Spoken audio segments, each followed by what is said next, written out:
23 de marzo de 1998, 70ª gala de los premios de la Academia. Titanic, con 14 nominaciones, viene ganando 10 estatuillas en lo que va de la noche.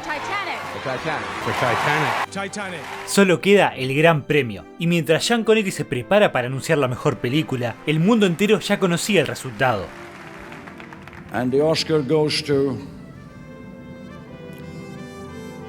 Titanic. James Cameron estaba haciendo historia, hablamos de 11 premios Oscar, 1.800 millones de dólares en taquilla. I'm the king of the world. Sin dudas, era el rey. Y con Hollywood a sus pies, con la posibilidad de hacer la película que él quisiera, James Cameron desaparece de los focos. Pero, ¿por qué?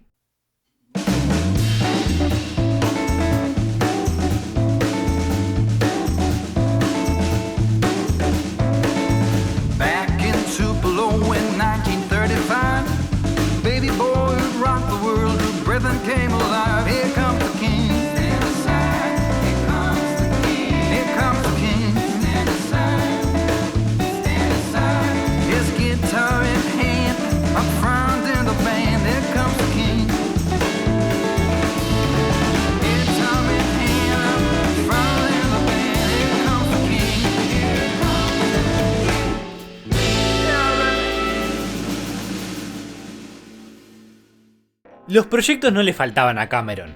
Una tercera parte de Terminator, la primera película del Hombre Araña, un reboot del Planeta de los Simios, un remake de Fantastic Voyage, Dungeons and Dragons, Solaris. Solo que por un motivo u otro las películas no salían adelante. Hasta para el rey de Hollywood se le complica a veces. Pero había un proyecto en especial que Cameron quería hacer. Una idea que venía gestando desde 1994 y que tenía toda la intención de hacer luego de Titanic. Proyecto 880. La historia de un hombre llamado Josh Sully, quien viaja al planeta Pandora y se enamora de una alien nativa llamada Zuleika. El problema, la película era demasiado ambiciosa para la época. No existía la tecnología necesaria, era imposible de hacer, todavía. Por lo que sin poder llevar a cabo sus proyectos, los intereses de Cameron fueron cambiando, abandonando Hollywood para explorar el océano y documentar esas aventuras. Primero explorando el naufragio del Bismarck, luego reencontrándose con el Titanic y finalmente explorando la vida en las profundidades del abismo. James Cameron había desaparecido en el océano, no para hacer un gran descubrimiento, para hacerse aún más rico, esos documentales no daban plata. No, él exploraba el océano por una razón mucho más simple y profunda, era lo que siempre había soñado. Cameron nació en 1954, los inicios de una época cambiante en cuanto a cultura, geopolítica y sobre todo ciencia, lo que significa que durante toda su infancia y adolescencia vivió algunos de los mayores avances tecnológicos del siglo, las primeras computadoras, la televisión y principalmente la carrera espacial. La Unión Soviética y Estados Unidos se peleaban por conquistar el espacio. Cada día nuevos avances salían a la luz, el primer satélite, el primer animal en el espacio, primer hombre, primera mujer y finalmente el primer hombre en la luna. Y todo televisado para que el pequeño Cameron pudiese verlo. Y si bien es cierto que el espacio lo cautivaba, mientras el mundo entero miraba las estrellas, James Cameron miraba al fondo del océano. Después de todo, era muy difícil que él pudiese llegar a ser astronauta y viajar a otros mundos. Y el mar estaba ahí, a su alcance. Y las especies que allí habitaban parecían de otro mundo. A través de los documentales de Jacques Cousteau, Cameron descubrió que no hacía falta abandonar la Tierra para explorar lo desconocido. Había un mundo alienígena escondido ahí, en las profundidades del mar. James Cameron no era ningún artista. Hacía sus dibujos sí, pero su verdadera pasión era la ciencia. Aunque poco a poco se iría encontrando con el cine. Sorry about this. I know it's a bit silly. Just a moment. Quedó fascinado por la película, hasta tal punto de investigar cómo es que se hizo. Y si bien a los 14 no entendía mucho sobre cine, la ciencia detrás del séptimo arte lo cautivó. Cameron empezó a hacer sus pequeños cortos, tratando de aprender más y más, imaginando mundos nuevos inspirados por las novelas que leía. Solo que para un pibe que vivía en un pequeño pueblo de Canadá llamado Kapuskasing, hacer películas era un sueño lejano. Hasta que con 17 años su familia se muda a Los Ángeles, pero incluso estando en la cuna del cine, a Cameron le parecía todavía algo distante, por lo que estudió primero física en la universidad y luego inglés para escribir historias. Pero en el fondo él sabía que no quería dedicarse a eso. por lo que con 20 años abandona la universidad para aprender sobre cine. No sobre teoría o dirección, no, a Cameron no le interesaba esas cosas. Él quería saber sobre efectos especiales, diseño de producción, cámaras, cualquier cosa relacionada a la tecnología de las películas. Así que se puso a levantar la pala trabajando de camionero y durante los fines de semana iba a la biblioteca a estudiar todos los libros de cine que podía encontrar. Y así lo hizo por algunos años, hasta que otra película llegó a las salas. Solo que esta vez, al contrario de quedar fascinado por las imágenes y los efectos especiales de Star Wars, Cameron pensó: mierda, esto es lo que debería estar haciendo. Así que abandonó el camión y, en sus propias palabras, Just do it. Just pick up a camera and start shooting something. Y así lo hizo. Le pidió $20.000 a un grupo de dentistas, por random que parezca, y junto a un amigo hicieron Xenogénesis, un corto de 12 minutos que cuenta la historia de una pareja que viaja por el espacio buscando planetas para colonizar hasta que se encuentra con una nave alienígena abandonada. Solo que muy abandonada no estaba porque los ataca un robot. Capaz que ahora no parece la gran cosa, pero recordemos que esto era 1978 y Cameron hizo todo esto en el living de su casa usando solo lo aprendido durante los últimos años. E incluso ya se ven muchos de los elementos y temas que se repiten a lo largo de sus películas, pero ya vamos a llegar a eso. Cameron había dado un salto de fe, agarró su cámara y se convirtió en un cineasta. Y para su suerte, Xenogénesis había sido vista por la persona indicada. Please welcome Roger Corman. Si James Cameron es el rey de Hollywood, Roger Corman era el rey de la serie B. Y es que en sus 70 años de carrera, Corman produjo más de 500 películas, todas por supuesto de presupuestos muy bajos. Hablamos de películas hechas en fines de semana, con guiones sin terminar, cámaras viejas y reutilizando todo el equipo posible de proyectos anteriores. Si Corman podía ahorrar costos en alguna parte, lo iba a hacer, incluyendo obviamente ahorrarse los sueldos de sus empleados. Para ello, Corman siempre contrataba jóvenes quienes intentaban hacerse un hueco en la industria, personas hambrientas por hacer cine y que no les importase tanto ser mal pagados con tal de tener una oportunidad. Y de ahí es que pasaron algunos de los grandes nombres del nuevo Hollywood por la escuelita de Roger Corman. Personas como Francis Ford Coppola, Martin Scorsese, Brian De Palma, Ron Howard, actores como Jack Nicholson, Peter Fonda, Dennis Hopper o Sylvester Stallone. What is it about Roger Corman's films and the opportunity he gives you that turns out people who know how to make movies? I think it's the survivors of that experience that know how to make movies. The ones that come through that and survive and still want to make films, they've been through hell, they've been through fire. Corman, al ver Xenogénesis, vio en Cameron una persona con talento para diseñar efectos especiales baratos y lo contrató como diseñador de maquetas. Durante la producción de Battle Beyond the Stars, una reinterpretación espacial de los 7 samuráis, Corman despide al director de arte y en vez de contratar a otro porque eso sería gastar más plata, simplemente le dice al joven Cameron: vos pibe que andás haciendo maquetas, vos te vas a encargar de los efectos especiales ahora. ¿Me vas a subir el sueldo?, preguntó Cameron. Ni en pedo, flaco, ahora podés a laburar. Y así, como buen empleado explotado, Cameron se puso a trabajar no solo en la dirección de arte, sino que también en los efectos especiales y en el diseño de producción, donde conoció a uno de los carpinteros del set que curiosamente se convertiría en un gran amigo y uno de los actores que más se repiten en su filmografía. Hablamos de Bill Paxton. Luego de eso siguió trabajando en efectos especiales, en películas como Escape de Nueva York y Galaxy of Terror, donde no solo se encargó del diseño de producción, sino que también trabajó como director de segunda unidad, obviamente sin aumento de sueldo. Allí Cameron demostró una gran habilidad para solucionar problemas a muy bajo costo. Finalmente llegó Piranha 2, secuela de Piranha del 78 y copia barata de Tiburón. Cameron era el encargado nuevamente de los efectos especiales, solo que el productor ejecutivo Ovidio G. Assonitis despidió al director, por lo que lo puso a cargo de la película. ¿Me vas a subir el sueldo?, preguntó Cameron. Ni en pedo, agradecé que estás acá, ahora anda a levantar la pala. El rodaje fue un infierno para Cameron. La mayoría del equipo eran italianos que no hablaban inglés. Assonitis controlaba prácticamente todo el rodaje y no le permitía a Cameron participar en edición, por lo que luego de 10 días de rodaje, Cameron fue despedido. I would say that my father was completely unsupportive in any way, shape, or form, and was really sort of just sharpening his knives, waiting for me to fail so that he could say, aha, I was right, you should have gone into engineering.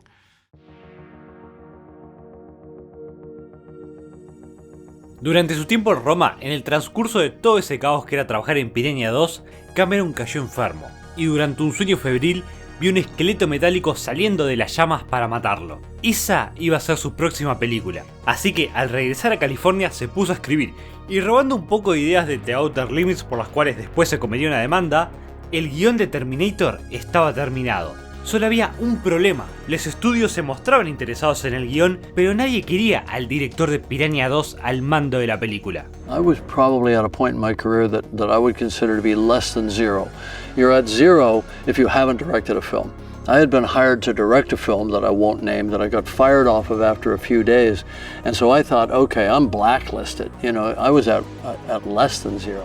Con todas las puertas de Hollywood cerradas, la salvación para Cameron llegó de la mano de una vieja conocida de su época de Corman, Gail Ann Hurd, productora quien compró el guión por $1 bajo la promesa de que Cameron iba a dirigir.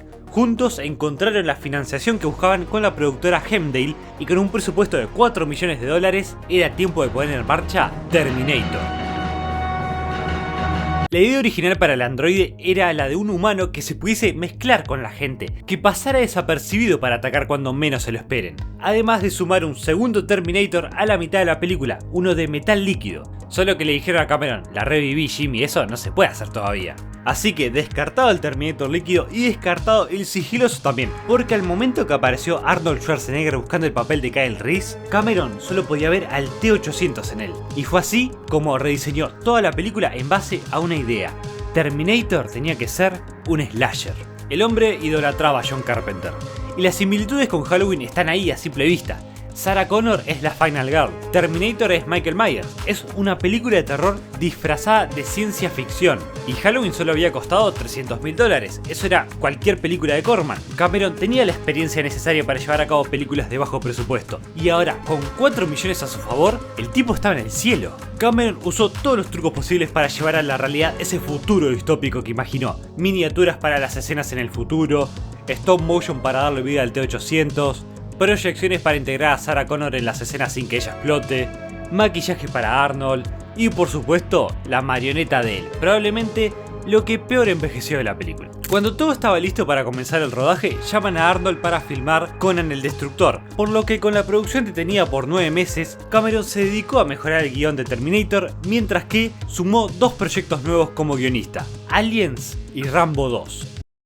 Contra todo pronóstico, Terminator se convirtió en un éxito rotundo, hablamos de $40 millones en Estados Unidos y 78 a nivel mundial, y metiéndose en las 10 películas del año según la revista Times, y superando a otros pesos pesados de la ciencia ficción de ese año, como lo eran la Dune de David Lynch y 2010, el año que hicimos contacto. Y es que, ¿cómo no iba a ser buena Terminator si Cameron se adelantó al futuro?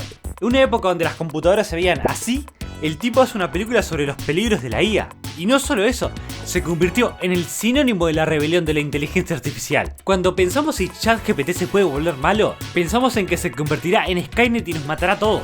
Cameron vio el futuro, y eso me preocupa porque la película arranca en 2029 y cada vez falta menos para eso. Así que por las dudas yo siempre le doy gracias a ChatGPT. Y todo esto envuelto en una película llena de acción y violencia como nos gusta a todos. El T-800 es una máquina que mata todo lo que se cruza en su camino. Hay explosiones por todos lados y una de las frases más icónicas de la historia del cine. I'll be back. Si hay que reconocerle una cosa a Cameron es que el hombre tiene talento para las frases icónicas. Todas sus películas están repletas de ellas. Come with me if you want to live. You're a terminated fucker. Get away from her, you bitch! Hasta la vista, baby. Have you ever killed anyone? Yeah, but they were all bad. You're fired. I'm the king of the world! Con el éxito de Terminator, James Cameron ya no era el director de Piranha 2, por lo que en Fox, que ya estaban contentos con el guión escrito por Cameron, le ofrecieron la oportunidad de dirigir Alien. Las puertas de Hollywood se abrían para él. Era la decisión más importante de su carrera, un salto de fe. Pero todos sus amigos y compañeros le decían que si aceptaba y salía bien, el público iba a decir que todo era gracias a lo hecho por Ridley Scott en Alien, mientras que si salía mal, iba a ser todo culpa de Cameron. And I said, yeah, but it's cool. Aliens estaba lejos de ser una secuela continuista. James Cameron, en lugar de hacer otra película de terror, decidió plantear qué es lo que le pasa a la Final Girl luego de enfrentarse al monstruo. En Aliens, Ripley despierta de la criogenización luego de 57 años. La echan de la empresa, Nadie le cree y encima se entera que su hija murió de vieja. Está traumada por el enfrentamiento con el xenomorfo, con constantes pesadillas que no acabarán hasta que ella le ponga fin a esos monstruos. Y por eso mismo es que ella acepta viajar con el equipo de Weyland a la colonia infestada de aliens. El giro de qué pasa con la Final Girl luego de la película es algo que Cameron también repetiría en Terminator 2, con Sarah Connor pasando de ser una mujer común a una militar experta en supervivencia que vive para entrenar a su hijo y que quedó un poco bastante loca después de lo vivido en la primera película. Volviendo a Aliens, bueno, el título ya lo dice todo, es en plural, hay cientos de xenomorfos en la película, y es que Cameron transforma esta secuela en una película de acción para diferenciarse lo suficiente de su predecesora. El grupo protagonista pasa de ser camioneros espaciales a militares preparados para lo que sea, y aún así van cayendo frente a los aliens. Y es que a Cameron le gusta que sea su protagonista quien resuelva las cosas al final, y por eso mismo se deshace de todos los hombres para que Ripley tenga su momento de luchar contra el monstruo y no esperar a ser salvada. Lo mismo que pasaba en Terminator con Sarah enfrentándose al T-800 luego de la muerte de Reese. The most influential woman in my life, and any psychologist would tell you this, is my mother, and she was a great role model. De ahí que casi todas sus películas tengan protagonistas femeninas. Bueno, su madre y que también... Last time I checked, women are half the audience. Ripley no solo se convierte en una Rambo mata aliens, el corazón de la película es la maternidad, porque luego de perder a su hija, ella encuentra en Newt, una niña huérfana, la oportunidad de volver a construir una familia, y la misión de destruir a los aliens cambia completamente a proteger a la niña, cueste lo que cueste. De más está decir que la película fue todo un éxito y convirtió a Cameron en uno de los directores más importantes de Hollywood, lo cual le permitió llevar a cabo otra idea original, una inspirada en las historias de ciencia ficción que leía de niño y su amor por el océano. Cameron estaba pasando por un momento complicado de su vida mientras escribía The Abyss. Luego de 3 años su matrimonio con Gail Ann Hurd estaba llegando a su fin, de ahí que los protagonistas sean una pareja en proceso de divorcio. Solo que a diferencia de la ficción, ellos no vuelven a estar juntos. Es más, Cameron al poco tiempo de estrenar The Abyss se casó con Katherine Bigelow. En The Abyss la protagonista nuevamente está en un ambiente masculino y ella es quien se atreve a llevarle la contraria a los militares, que solo querían bombardear a las criaturas del océano. Es la única que busca la paz y el diálogo y no ve amenaza alguna respecto a los aliens, al contrario de los soldados que venían de la paranoia de la Guerra Fría y ven cualquier cosa desconocida como enemigos. Curiosamente esta película es el mayor fracaso de Cameron, aunque fracaso entre comillas porque en realidad es la única película que no fue un éxito. Recaudó lo suficiente para no perder plata. Supongo que se debe a que a diferencia del resto de su filmografía, esta no es una película de acción. Tiene algunos momentos sí, pero no se trata de aliens que vienen a invadir la Tierra. En The Abyss los villanos en realidad son los militares, el gobierno, mientras que los aliens son una raza pacífica que está para ayudar a la humanidad. Y si tenemos en cuenta el final de la versión extendida, también están acá para juzgarnos ya que amenazan de extinguir a la raza humana con tsunamis si no nos portamos bien y dejamos de matarnos entre nosotros. Es por eso mismo que no hay batallas épicas o tiroteos, sino que el clímax de la película es el sacrificio del personaje de Ed Harris para evitar que explote la bomba atómica, sacrificio que convence a los aliens de que vale la pena salvar a la humanidad. Por supuesto se dio cuenta que la falta de acción no vende entradas, así que para compensar este fracaso hizo una de las mejores películas de la historia. Terminator 2 es la obra maestra de James Cameron. No solo construye sobre todo lo planteado en la primera película, sino que los temas que agrega para la secuela y cómo los trata hace que sea infinitamente superior. Cameron toma al T-800, al villano de la película original, y lo transforma en el protector de John Connor. Y no solo eso, sino que le da un arco de personaje a un androide que en teoría no tiene emociones. John poco a poco le va dotando humanidad al Terminator, primero al prohibirle matar personas, luego al enseñarle comportamientos humanos para que el robot emule. And if you want to shine them on, it's hasta la vista, baby. Hasta la vista, baby. Solo que a medida que avanza la película, lo que eran emociones simuladas pasan a ser reales. El Terminator pasa a ser la figura paterna que nunca tuvo, alguien que siempre estará ahí para cuidarlo, como bien deja en claro Sarah en esta escena. Watching John with the machine, the Terminator would never stop. It would never leave him, and it would never hurt him, never shout at him or get drunk and hit him. It would always be there, and it would die to protect him. Es increíble cómo todo el desarrollo de personaje del Terminator se puede resumir en 3 momentos, 3 diálogos clave. What's wrong with your eyes? Nothing. Why do you cry? I don't know. We just cry. You know, when it hurts. I know now why you cry. But it's something I can never do. El Terminator, lo que en un principio era el símbolo del fin de la raza humana, ahora se sacrifica para salvarlos. Pero mientras el T-800 iba ganando su humanidad a lo largo de la película, Sarah Connor por el otro lado le va perdiendo. En su misión de evitar el apocalipsis, ella se transforma en el Terminator, una fuerza implacable que solo existe para convertir a John en el líder de la humanidad y en ningún momento actúa como su madre. Acá el pobre John pensaba que le iba a dar un abrazo después de rescatarla y ella solo quería revisarlo si estaba herido. Incluso abandona a su hijo para continuar su misión de evitar el día del juicio, yendo a matar al creador de Skynet. Ni siquiera la presencia del hijo del tipo la detiene de su objetivo. Ya no tiene moral alguna. Estamos viendo la caída del héroe, pero al borde del abismo, a punto de apretar el gatillo, lo poco de humanidad que queda en ella hace que recapacite, porque el destino siempre se puede cambiar. Volvamos unos años hacia atrás para hablar de The Abyss. En un momento aparece un tentáculo de agua hecho en CGI que imitaba las caras de los personajes. Con esto en mente, Cameron por fin pudo realizar su idea del robot de metal líquido para ser el villano en Terminator 2. Toda una locura para la época, hablamos de los inicios del CGI. Hacía solo un par de años que habían hecho al primer personaje creado por computadora y solo era para una escena. Ahora hablamos del antagonista de la película. No estaban seguros de que funcionaría, pero tampoco tenían un plan B si salía mal. El T-1000 era un salto al vacío de 5 millones de dólares y 10 meses de trabajo. Eso sin contar el resto de efectos especiales de la película, subiendo la cifra de efectos a 17 millones, en lo que en su momento fue la película más cara de la historia con un presupuesto de 100 millones. El riesgo era absoluto. El resultado, un antes y después para los efectos por computadora que le abrió la puerta a películas como Jurassic Park y nos dio el nacimiento del icónico T-1000. Porque más allá de lo impresionante que fue para la época y lo bien que se mantiene la película hoy en día, el T-1000 es un personajazo. Una fuerza imparable y básicamente indestructible que puede generar sus propias armas y encima es un infiltrado, toma la forma de cualquier persona, siendo su forma predilecta la de un policía. Una sutil crítica a la violencia policial por parte de Cameron. También puede ser una analogía a la paranoia soviética muy propia de la ciencia ficción en el cine durante la Guerra Fría, con el enemigo disfrazado de lo conocido de la misma manera que creían que se infiltraba el comunismo en la sociedad yanqui. Habiendo hecho películas de acción y ciencia ficción, en el 94 llega True Lies, su primera y única comedia. Llena de acción, por supuesto, ya que igual parodia las películas de espías y de acción en general. Stop the gun!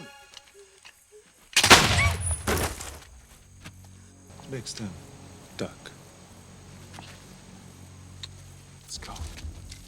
I married Rambo. Schwarzenegger a estas alturas ya había entrado en su etapa de comedia con películas como Gemelos o Un detective en el Kinder, pero Cameron nunca había hecho nada parecido. Había momentos graciosos en sus películas, pero lejos estaba de ser considerado un director de comedia. Aún así, se mandó a hacer la película, y con un presupuesto incluso mayor que Terminator 2, le salió un peliculón. Pero peliculón mal. Jamie Lee Curtis está increíble, tanto como ama de casa como de femme fatale. Y Schwarzenegger está en su salsa, el tipo nació para hacer esto. Nuevamente, una película de Cameron vuelve a hablar de los problemas del matrimonio. El personaje de Arnold vive solo para el trabajo y descuida tanto a su mujer como a su hija. Mientras que Jamie Lee Curtis está cansada de su vida aburrida y mundana. Y ante el miedo de Schwarzenegger de que su esposa lo esté cagando con Bill Paxton, le involucra en una falsa misión de espías que, bueno, termina siendo real. Cameron con True Lies nos dio una de sus mejores películas, llena de acción, comedia, explosiones, más explosiones y explosiones atómicas. Siento que la película queda un poco más olvidada a comparación del resto de su filmografía. Se merece mucho más amor True Lies. Filmmaker James Cameron has a reputation for running over budget and out of time. He also has a reputation for making visually stimulating and profitable movies loaded with action and special effects.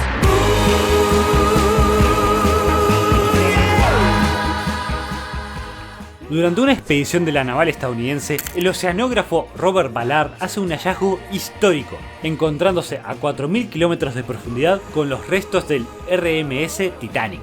Durante esa época Cameron se encontraba escribiendo The Abyss, y para darle un mayor realismo a la película se reunió con científicos y exploradores marinos, entre ellos el Dr. Ballard. Realizando su investigación es que Cameron se reencuentra con su pasión por el océano y termina convirtiéndose en un explorador también algunos años después. Avanzando varios años, Cameron se encuentra con un documental llamado Titanica. Cameron al ver esto está tipo, Uy, qué ganas de mandarme en un submarino para ir a ver el Titanic, por favor. Tengo que encontrar la forma de que algún estudio lo financie. Así que pensando y pensando, fue con los ejecutivos de Fox y con una imagen del Titanic hundiéndose dijo: ¡Boom!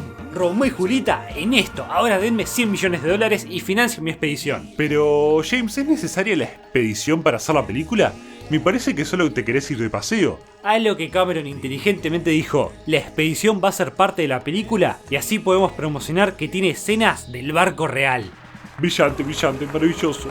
James Cameron es un director de acción, así que agarró a todos por sorpresa que su siguiente película fuese un romance de época. Pero es James Cameron de quien hablamos. Por supuesto que habría espectáculo.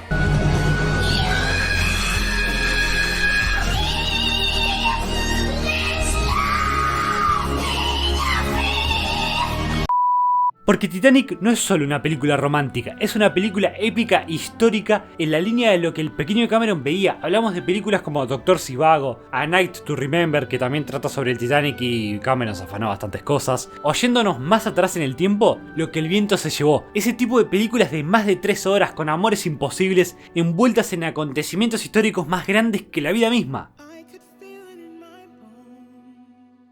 Para lograrlo se usó todos los trucos del viejo y nuevo Hollywood. Miniaturas del barco, réplicas de la habitación, reconstrucciones de ciertos sectores y sumando nuevas tecnologías como pantalla verde, composición digital o captura de movimiento. El rodaje fue una locura. De los 138 días que debía durar, se terminó alargando a 160. Los actores pasaban horas en agua helada, haciendo que muchos de ellos se enfermaran. De los 100 millones que costaba originalmente la película, la cifra ascendió a 200, haciendo que los ejecutivos entraran en pánico e intentaran recortar la película. A lo que Cameron dijo: las pelotas, si quieren recortarla me van a tener que despedir, y si quieren despedirme me van a tener que matar. Todos estos son muy buenos datos, pero Titanic no es lo que es por lo que costó hacerla. Titanic pasó a la historia por sus personajes y los temas que trata. Rose es una mujer oprimida por la sociedad de su época y quien debe encajar en la clase alta, a lo que llega Jack para liberarla, y al igual que en Terminator se puede resumir la evolución del personaje con una frase, en Titanic la evolución de Rose se puede resumir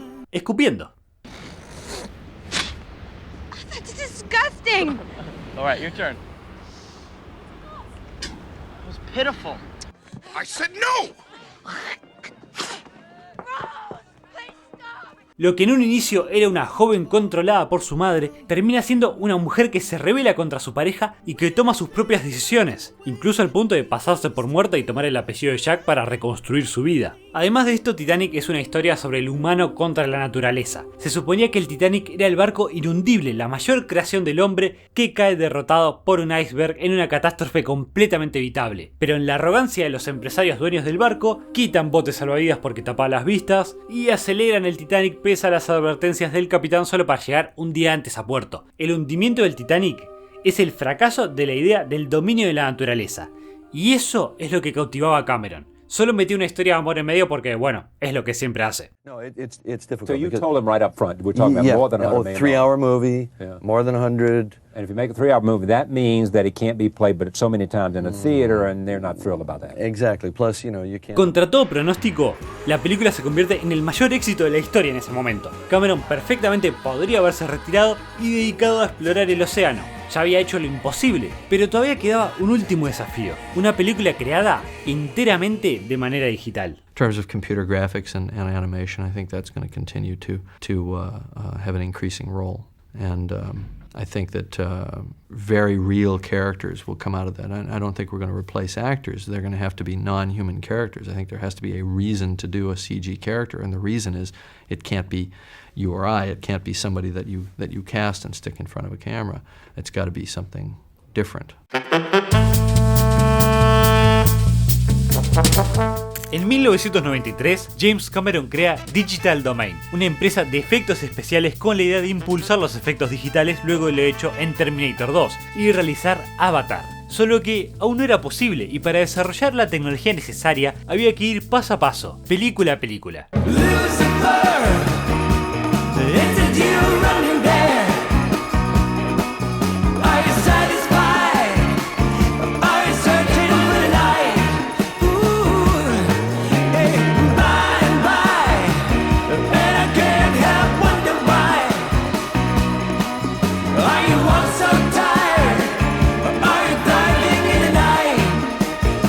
Hasta que luego de verlo hecho con personajes como Gollum o King Kong, Cameron sintió que la tecnología ya estaba casi lista para realizar la película que él quería, por lo que fue con los ejecutivos de Fox y dijo: denme $10 millones que quiero probar si puedo hacer Avatar. Increíble cómo los ejecutivos vieron esto y aprobaron el proyecto. Bueno, ¿cómo no confiar en James Cameron sabiendo que iba a costar una cantidad exagerada de plata, pero iban a hacer mucha más todavía? Aún así, era una jugada muy arriesgada, porque recordemos que las películas hechas completamente con captura de movimientos en esa época se veían así. Y Avatar en solo unos años debía dar un salto inmenso en la captura de movimientos y ambientes creados completamente en CGI, que por supuesto lo lograron. Avatar es la síntesis de la carrera de Cameron. Todas sus obsesiones se reflejan en una sola película. El enemigo a vencer vuelven a ser los militares, quienes además cuentan con tecnología mucho más avanzada que los héroes. Sumado a esto, quienes están detrás de todo es una empresa hipercapitalista que solo quiere explotar los recursos naturales. Nuestros protagonistas vienen de mundos distintos, literalmente, pero aún así aprenden uno del otro y se enamoran. Y mientras que antes era más sutil a la hora de hablar del cuidado del planeta y el ecologismo, acá directamente es como decían los directivos de Fox: hippies abraza árboles. Pero no voy a negar que funciona, solo basta con ver el contraste entre el mundo bioluminiscente de Pandora y cómo los humanos transforman todo en un lugar frío y gris. Y metiéndome en la versión extendida donde podemos ver cómo es la Tierra, es un apocalipsis cyberpunk digno de Blade Runner. Lo que justifica más todavía la decisión de Jake de traicionar a los humanos, porque además de que ahora sí podía caminar, probablemente Pandora fue la primera vez que conoció la naturaleza, que pudo ver las estrellas o algo tan simple como comer fruta. Eso y que además Neytiri le calentó un poco. Oh, shit. Nuevamente Cameron hizo más plata con Avatar de lo que se creía humanamente posible, superando su récord con Titanic y ahora sí pudiendo retirarse para siempre. Pero todavía quedaba algo más por hacer: combinar su amor por el agua con la captura de movimiento. ¿Se acuerdan que originalmente la secuela de Avatar iba a salir en 2014? Como que le llevó un poquito más de tiempo desarrollar la tecnología, porque Avatar no es una película animada donde hacen los movimientos por computadora. En Avatar los actores hacen prácticamente todo, y el objetivo de Cameron era trasladar esa actuación a sus personajes sin perder absolutamente nada de la performance. Su idea es que esos efectos digitales que luego aplican para darle vida a los Na'vi sean más bien maquillaje digital, porque ahí están Sam Worthington y Zoe Saldaña. Cada movimiento, cada expresión facial, todo es real en ese mundo ficticio. Por eso mismo es que el rodaje de la segunda y tercera película llevó 18 meses y el resultado es de las mejores capturas de movimiento y CGI vistos en la historia. Y si bien El Camino del Agua no me gusta porque le sobra una hora de planos de ballenas, veo en Cameron un director mucho más maduro, con la evolución de muchos de sus temas recurrentes. Tanto en El Camino del Agua como Fuego y Cenizas hablan de la familia, no de buscar una o arreglar tus problemas matrimoniales, sino de los lazos que las unen y lo complicado que puede ser. Por ejemplo, tiene un hijo adoptado del villano, el cual Neytiri odia por ser humano, olvidando completamente que su esposo era un humano. Pero el drama familiar va más allá, al enfrentarse al genocidio y cómo Jake debe decidir si huir para proteger a su familia o luchar para darles un hogar. Y no quiero entrar en spoilers, pero la tercera película incluso profundiza en el duelo y pérdida a un hijo y cómo eso destroza una familia. Y hablemos de Quaritch. El villano en la primera entrega era genérico, el típico militar que sigue órdenes. Y si bien se sacan de la nada eso de que guardó su memoria en un pendrive para meterla en un clon Na'vi en caso de morir, ser un Na'vi le da mucho más desarrollo al tipo, básicamente trazando un paralelismo con Jake en la primera película al descubrir el mundo de Pandora con los ojos de un Na'vi. Solo que va por el lado Na'vi tirabombas con el pueblo de cenizas, pero al fin y al cabo se aleja de su humanidad también. Con las secuelas de Avatar, James Cameron logró el hiperrealismo y avances en la captura de movimiento que él buscaba. Y viendo entrevistas recientes, sus ganas de seguir con la cuarta y quinta película no parecen ser tantas como antes. Está buscando nuevos desafíos, ya que el desafío actual para las siguientes secuelas es poder reducir los costos y tiempos de producción, porque de lo contrario, ni en pedo sale Avatar 4 en 2029. Además, hay otros proyectos que llaman más la atención de Cameron. Ghost of Hiroshima, otro relato histórico épico, esta vez sobre un hombre que sobrevivió tanto a la bomba de Nagasaki como a la de Hiroshima, nuevamente alejándose de la ciencia ficción pero aún así tocando temas que a él le interesan. Solo espero que igual haga Avatar 4 y 5. Tengo ganas de ver eso. Y es que voy a serles sincero, antes de hacer este video era de los bobitos que criticaban Avatar, porque sí, es más, la idea original de este video era hablar de cómo todo el cine de Cameron era robar ideas de otros. El video se iba a llamar El mejor ladrón de Hollywood. Qué tipo pelotudo que era el Felipe del pasado. Como si ningún otro cineasta se robase ideas para absolutamente todas sus películas. Sí, ya sé que Avatar es Pocahontas espacial. Solo que Pocahontas espacial ya existía, es Dune. ¿Y saben qué más es Dune? Star Wars. ¿Y saben qué es Dune? Es Lawrence de Arabia. Todo es un ciclo de robos y reinterpretaciones de la misma historia. Así que la verdad es que no me importa si Cameron sacó sus ideas para Terminator y Avatar de un sueño que probablemente eran viajes de ácido, o si se robó todo de la literatura y películas de ciencia ficción que había en su época. Otra cosa que me molestaba era que, siendo uno de los directores de ciencia ficción más importantes de la historia, se haya dedicado los últimos 20 años a hacer películas de Avatar, como si nos hubiésemos perdido de obras maestras que pudo haber hecho en esa época. Cuando la verdad es que Cameron ya no tenía más motivos para seguir haciendo películas después de Titanic. El tipo estaba chill ahí explorando el océano, y lo único que lo hizo regresar era el desafío de hacer Avatar. Porque a James Cameron siempre lo motivó solo una cosa: hacer lo imposible. Desde convertir sus pesadillas en películas, hasta empujar la tecnología hasta que la realidad alcanza su imaginación. No importa el costo, no importa el tiempo, si existe un desafío que todavía no se puede hacer, James Cameron va a estar ahí para intentarlo igual. Y por eso lo admiro. El tipo vio el futuro e hizo todo lo posible por traerlo al presente. Así que simplemente aguanta James Cameron y vamos arriba. So that's the thought I would leave you with, is that in whatever you're doing, failure is an option, but fear is not. Thank you.